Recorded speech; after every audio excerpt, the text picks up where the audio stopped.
In a narration found in Jami Tirmizi, number 2389, the Holy Prophet Muhammad, peace and blessings be upon him, advised that righteousness is good character, and sin causes an ill internal feeling, and its doer would dislike others finding out about them.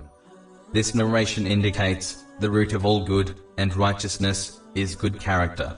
This is when one fulfills their duty towards Allah, the Exalted, by fulfilling His commands, refraining from His prohibitions, and being patient with destiny. And it includes treating others with kindness, in the same way they desire others to treat them.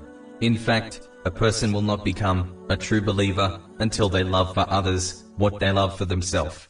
This has been advised in a narration found in Jami Tirmizi, number 2515.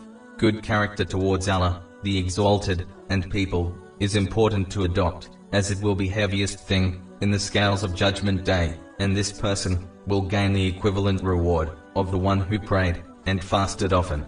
This has been advised in a narration found in Jami Tirmizi, number 2003.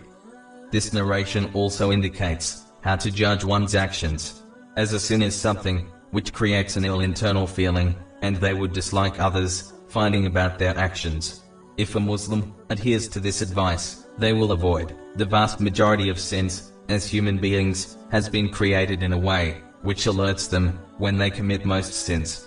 It is important to note, Muslims must still strive to gain and act on knowledge, as this internal warning does not occur with all sins, and they will lose this warning system if they persist on the disobedience of Allah, the Exalted.